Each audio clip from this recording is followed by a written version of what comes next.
नमस्कार, वीबी basic learnings में आप सभी का स्वागत है। आज बात करेंगे कॉम्पिटेंट अथॉरिटी की, जिसका सेक्शन है 2 और सबसेक्शन है 29 ऑफ सीजीएसटी एक्ट 2017। चलिए सबसे पहले इंग्लिश में इसका डिफाइन करेंगे। Competent authority, according to section 229 of the CGST Act, it refers to an authority appointed or authorized by the CGST Act or any other law. Next point क्या कहता है?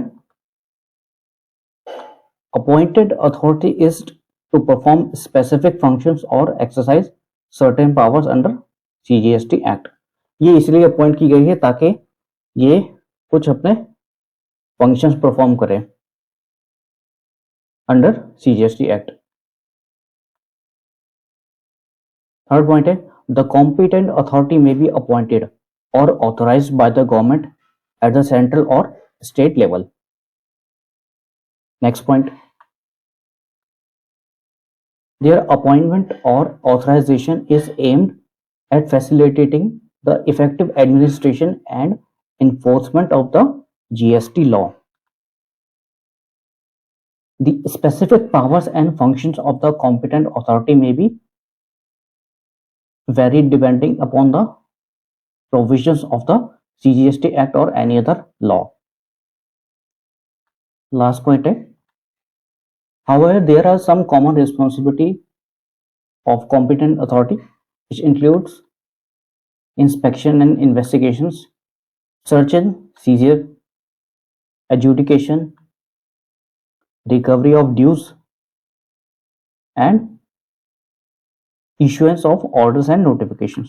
अभी इसी का हिंदी में अभिप्राय जानेंगे. सक्षम प्राधिकारी, सीजीएसटी अधिनियम की धारा 2 उपधारा 29 के अनुसार सक्षम प्राधिकारी सीजीएसटी अधिनियम या किसी अन्य कानून द्वारा नियुक्त या अधिकृत प्राधिकारी को संदर्भित करता है, यानी कि दर्शाता है. अगला बिंदु है नियुक्ति प्राधिकारी को अधिनियम के तहत विशिष्ट कार्य करने या कुछ शक्तियों का प्रयोग करने के लिए है. मीन्स इसका जो गठन किया गया है, इसका जो प्राधिकारी जो नियुक्त किया गया है सरकार द्वारा, वो इसलिए किया गया है ताकि कुछ विशिष्ट कार्य वो कर सके और कुछ शक्तियों का उपयोग कर सके. थर्ड, फोर्थ पॉइंट और फिफ्थ, सक्षम प्राधिकारी को केंद्र या राज्य स्तर पर सरकार द्वारा नियुक्त या अधिकृत किया जा सकता है. उनकी नियुक्ति या प्राधिकरण का उद्देश्य जीएसटी कानून के प्रभावी प्रशासन और प्रवर्तन को सुविधाजनक बनाना है. अगला बिंदु, सक्षम प्राधिकारी की विशिष्ट शक्तियां और कार्य सीजीएसटी अधिनियम या किसी अन्य कानून के प्रावधानों के आधार पर भिन्न हो सकते हैं. हालांकि कुछ सामान्य सी जिम्मेदारियां हैं जो जिनमें शामिल है, जो एक जैसी हो सकती हैं, जैसे निरीक्षण और जांच. ख, तलाशी और जब्ती, यानी कि सर्च एंड सीजर. ग हो गया आपका न्याय निर्णयन, यानी कि एडजुडिकेशन. घ, बकाया की वसूली.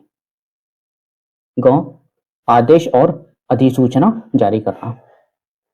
तो ये था आज का हमारा शॉर्ट टॉपिक. कल फिर से आपसे मुलाकात होगी.